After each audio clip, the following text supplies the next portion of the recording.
Good afternoon. It is 3:32 on October 4th, and I'm calling the special meeting of the Board of Directors to order. Please stand for the Pledge of Allegiance. Pledge of allegiance to the flag of the United States of America and to the republic for which it stands, one nation under God, indivisible, with liberty and justice for all.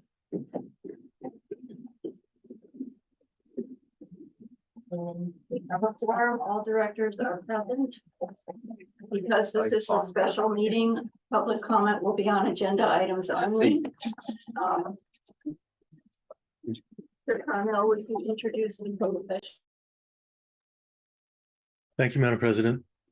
Can you hear me? Yes.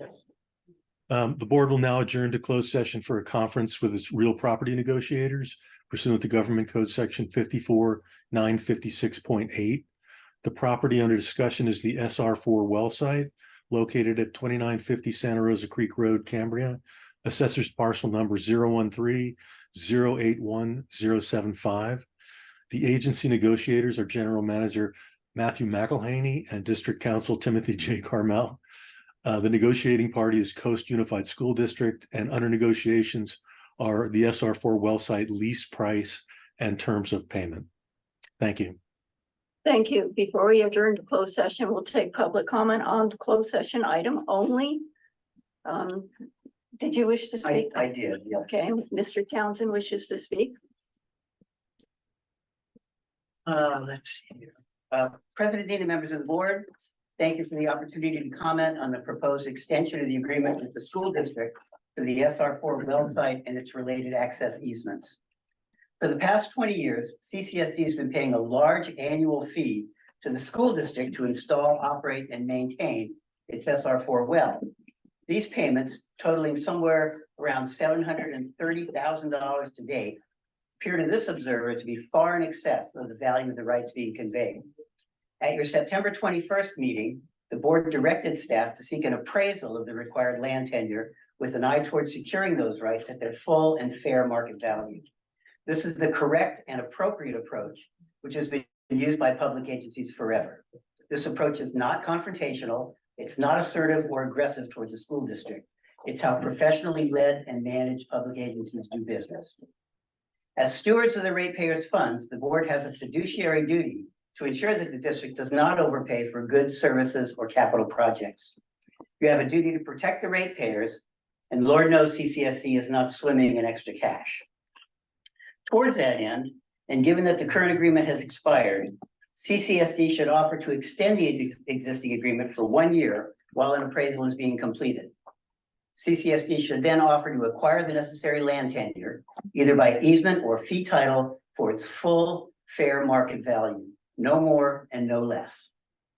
In the unlikely event legal action is required, it will certainly be less expensive than committing to another 10 years of usurious annual fees. I note that the school district has reduced its ask in the hope of nailing down another 10-year agreement without a determination of what the fair market value actually is. I don't blame them at all. They're making plenty of dough off of this deal and would love to have the CCSD goose continue to provide them with eggs. But that comes at the expense of CCSD ratepayers.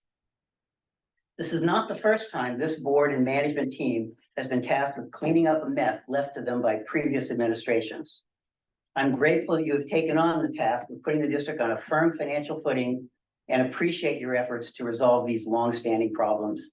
Thank you for your service. Thank you. Thank you. Thank you. Do we have public comment on Zoom? Yes, Tina Dickinson. Go ahead, Ms. Dickinson.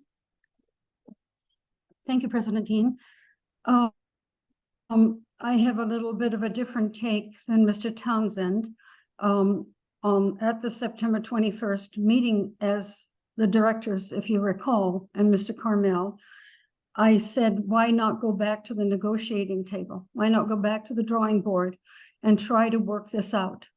I don't think Cambrians, whether it be CCSD related or CUSD related, look forward to any litigation. So I would like to say, and I've written to the superintendent, I've talked to a trustee, I've written to Mr. Carmel and General Manager McElhaney. I was hoping that the conclusion to this, this scenario would be that the CPIs would be removed. And to follow up with that, I would like to commend the Coast Unified School District, its Board of Trustees, and the superintendent on a vote of 5-0 for doing exactly that. And by doing so, if this board agrees to the amended agreement, then we avoid the cost of both sides, guilds, of both sides hiring legal counsel and possible litigation, none of which we know what it will cost. And so to have this reduced amount over the next 10 years, I think is in the best interest of this district at this time, and then chew on it for another 9 years before you make a decision. You won't be probably, but other directors have to deal with this. But I think for the time being, this absolutely makes the most sense. And it might let us all sleep better tonight after, if you make that decision in favor of the amendment agreement. And I do hope that's where this goes. Thanks for, hopefully, taking time in your session to really think through it if you haven't already. And thanks, Mr. Carmel, for, reaching out to me when I had some questions. And Mr. McElhaney, thank you very much.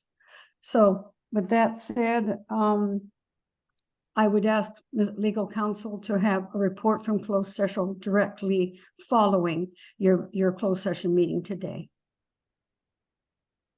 Thank you, Ms. Dickinson, and we will resume to an open meeting when we're done with our closed session, and we will have a report from closed session. Do we have any written comment? I have a written comment on 5A, so I'll just save it until Okay. we reconvene. Okay, so if there's no more public comment, let's go ahead and adjourn to our closed session. Oh, I have a question. yes, Right, since 5A, the topic is identical to what we're going to be in closed session about. I would have the hunch that the individual would want us to hear that comment before we go into closed session. Absolutely. well, I think 5A is our discussion of our, the consensus or whatever we've decided in closed session, isn't it, Mr. Carmel? A continuation of that discussion? Of course, it is. I'm just thinking that the public might not discern that and might prefer that we go into discussions with Actually, that yeah. knowledge. Just a thought. Yeah, I think Dr. Thomas is correct, because the two, well, Mr. Townsend's comments and Ms. Dickinson's comments were on the subject of 5A. Really they were, because that's the subject. Public comment in a special meeting is about the items, and they were on that item. So I would think this would be appropriate to do now. Mr. Carmel? Yeah. The question at hand is, should we take public comment on 5A now or after we return from closed session? I would delay it until after your turn to closed session, because you'd want to have that comment right before you consider the item. At least that's my opinion. Is that okay? Okay, thank you. Okay, then we're going to go ahead and adjourn to closed session. There's coffee and cookies out there. Thank you.